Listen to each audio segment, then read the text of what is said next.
Okay चलो, आज का सब्जेक्ट है मैथ्स। मैथ्स में हमने क्वेश्चन पेपर के हिसाब से, पेपर पैटर्न के हिसाब से स्टार्ट किया था। ओके, तो हमारे 3 सम कंप्लीट हुए, राइट ना। देखिए, अगर लास्ट लेक्चर नहीं देखे तो लास्ट लेक्चर जाके देख लो और उसके बाद ये कंटिन्यू करो तो आपको बेटर रहेगा। ठीक है, अब स्टार्ट करते हैं। आज का सम है, पहले क्वेश्चन लिख लिए थे, फिर उसको एक्सप्लेन करती हूँ, फिर सब हम लोग सॉल्व कर देंगे। ये आज छोटा सा सम है, एक ही सम लेंगे, उसके बाद नेक्स्ट लेक्चर में नेक्स्ट सम लेंगे। फाइन, तो स्टार्ट करते हैं। और आपका चैप्टर 1 एंड 2 के बेस पे पूरा, ओके, यानी मैथ्स और स्टैटिस्टिक्स, पता है ना, 2 पार्ट है मैथ्स एंड स्टैटिस्टिक्स। ठीक है, 40 मार्क्स का आपका मैथ्स और 60 मार्क्स का स्टैटिस्टिक्स। तो 40 मार्क्स के स्टैटिस्टिक्स में क्वेश्चन 1 एंड क्वेश्चन 2, तो हमने क्वेश्चन 1 स्टार्ट कर दिया है। फाइन, ओके, तो स्टार्ट करते हैं। चलो क्वेश्चन लिख लो पहले फटाफट। If the demand function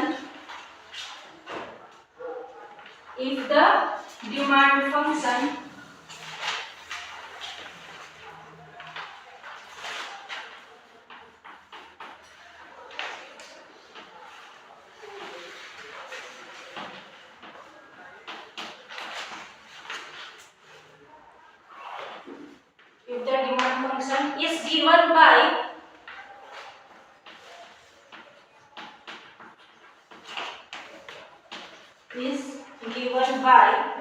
D is equal to D यानी क्या, yes, और P means plus। ठीक है, D is equal to 15 minus 4P minus P square। ठीक है, 15 minus 4P minus P square। Find the price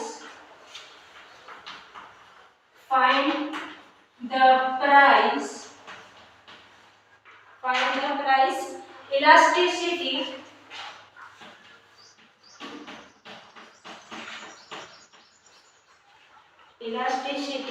of demand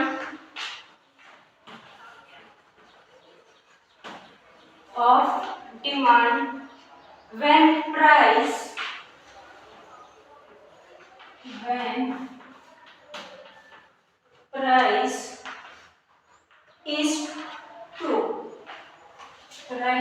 is 2।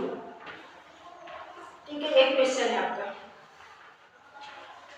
क्या बोला है क्वेश्चन में, लिख के हुआ, एक्सप्लेन कर लो, क्वेश्चन सुन लो।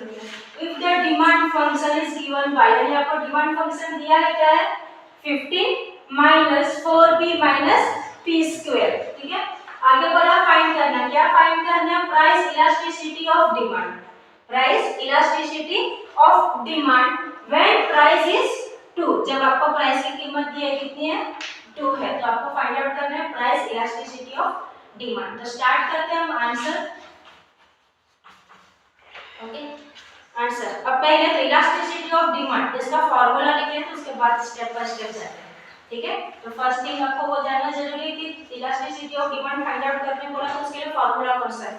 तो लिखो फर्स्ट इलास्टिसिटी ऑफ डिमांड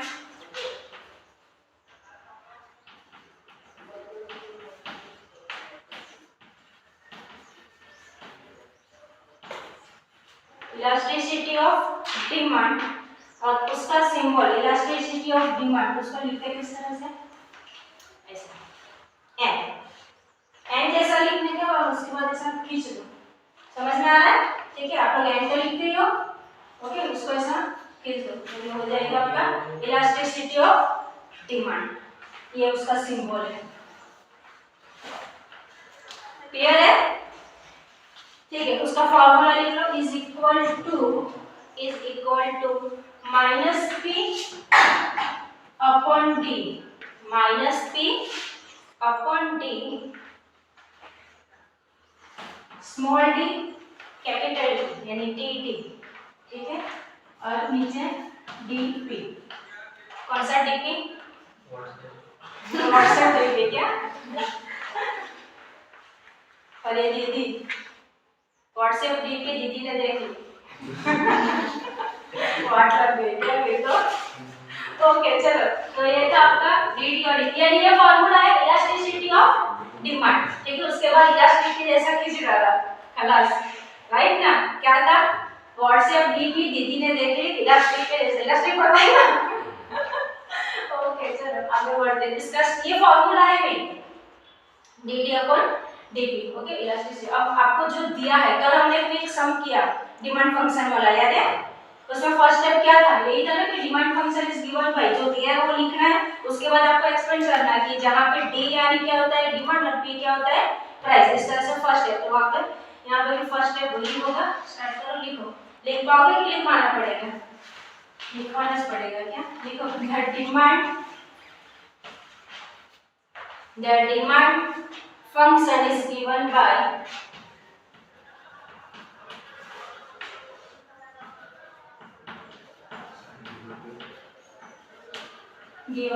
क्या दिया है हमें? d is equal to 15 minus 4p minus p square। ये डायरेक्टली आपके क्वेश्चन में से ही फर्स्ट स्टेप बन जाता है। ओके ये तो फॉर्मूला मैंने लिखा है, आपको समझ में आए, उसके बाद तो फॉर्मूला आपको यूज होने वाला है। ठीक है, तो फर्स्ट स्टेप यही होता है the demand function is given by this. इसके अंदर आपको लिखना है कि d क्या है आपका, d यानी क्या और p यानी, ठीक है, तो यहाँ पे स्टेप को लिख देना है where d is equal to demand and p is equal to price. आप लोग ने कल के सम रिवीजन किए? रिपीट बुक बनाई ना सबने कि नहीं? आपने बोला ही नहीं। बनाई है ना? जिसने बनाई है अच्छी बात है, नहीं बनाई बनाओ, रिपीट करो सब, नहीं तो एग्जाम में लग पड़े फिर, बराबर ना? चलो नेक्स्ट देयरफॉर अब सम मेन स्टार्ट होता है आपका। Elasticity of demand find out करवाना, उसका फार्मूला क्या था हमारे पास? dd upon dp। तो therefore dd upon dp is equal to अब आपको सम में फंक्शन क्या दिया है? 15 minus 4p minus p square। Derivatives use होगा यहाँ पे, ठीक है? तो डेरिवेटिव्स यूज करने के लिए आपके पास 15 यानी क्या आता है 0, ठीक है? कोई भी रियल नंबर रहेगा तो क्या हो जाएगा 0। बाद में साइन कौन सा है? माइनस, ठीक है? फिर क्या है 4p, तो क्या आएगा यहाँ पे 4p क्या आएगा? अभी यहाँ पे p है, आगे आगे पीछे कुछ है ऊपर नीचे समथिंग कुछ नहीं, तो हम 1 एज्यूम करते हैं, ठीक है? तो आंसर क्या रह जाएगा आपका? ओनली 4, ठीक है? तो -4। क्लियर है ये? ठीक है, उसके बाद साइन कौन सा है? माइनस और p स्क्वायर। अगेन फार्मूला कौन सा यूज होगा? कल भी आपने देखा, कौन सा फार्मूला? n x n -1 सबसे ज्यादा यूज होने वाला फार्मूला, ठीक है? तो ये याद रखना आपको। तो इसको लिखेंगे किस तरह से? nx, n यानी क्या है यहाँ पे आपके पास 2 है, ठीक है? तो क्या हो जाएगा 2 क्या आएगा x आएगा, वहां पे क्या है? हाँ वो चीज ध्यान में रखो, जो वहां पे वो यूज करना है, जो अल्फाबेटिकल नंबर जो उसके अंदर है वो यूज करना है, ठीक है? 2p फिर 2 -1। इसको सॉल्व कर पाओगे? अब तो इजी है, बताओ तो आंसर क्या आएगा? फाइनल आंसर इसका फॉर्मूला। ओके तो ये फॉर्मूला था d अपॉन dp। ये हमारा आंसर है कहां से? ये जो आपको फंक्शन दिया था 15 - 4p - p स्क्वायर, ठीक है? तो ये उसके बाद therefore अब इसको सॉल्व करना है, तो dd अपॉन dp क्या होगा 0 - 4 यानी क्या होगा -4 - 2p 2 - 1 यानी क्या आंसर हो जाएगा 2p, ठीक है? तो -4 - 2p ये सॉल्व कर पाओगे ना? फाइन, ठीक है? अब आगे उसके बाद क्या है?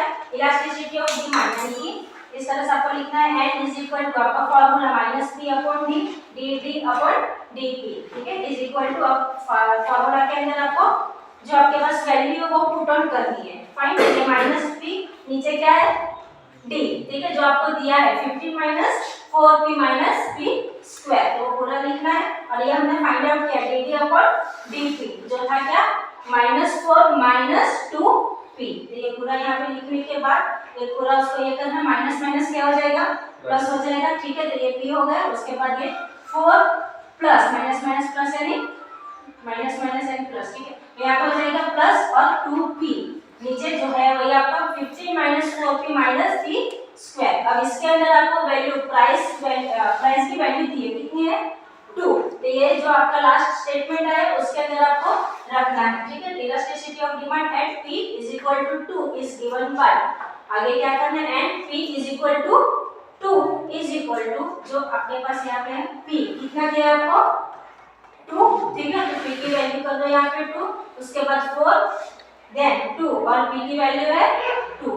ठीक है, 15 माइनस 4 p की वैल्यू कितनी है 2 माइनस p की वैल्यू 2 का स्क्वायर। ओके, सिर्फ वहां पे हमें जहां पे p है उसकी वैल्यू पुट ऑन करनी है 2। फिर उसको सॉल्व कर दो। तो सॉल्व किस तरह से करोगे, 2 का 2 रखो, फिर 4 प्लस 2 2 कितना हो गया 4। ठीक है, 15 माइनस 4 2 8 और 2 का स्क्वायर यानी 2 बार 2। ठीक है, 2 टाइम्स 2 यानी कि 2 2 कितना हो गया 4। अब इसको सॉल्व करोगे 4 प्लस 4 कितना हुआ 8 और नीचे डायरेक्ट इसी तरह से माइनस करना कैसे में। ठीक है, नहीं तो आंसर रॉन्ग होगा। कैसे करोगे, 15 माइनस 8 माइनस 4 तो यू विल गेट 3। ओके, उसके बाद 2 8 जा कितना हो गया 16 और अपॉन 3। तो आपका final answer is 16 upon 3। Okay, clear है ये। तो नेक्स्ट हम देखेंगे नेक्स्ट लेक्चर के अंदर। आज के लिए इतना ही रखते हैं। ओके, और आगे के सब नहीं देखे तो लास्ट लेक्चर में जाके देख लो। Okay, thank you.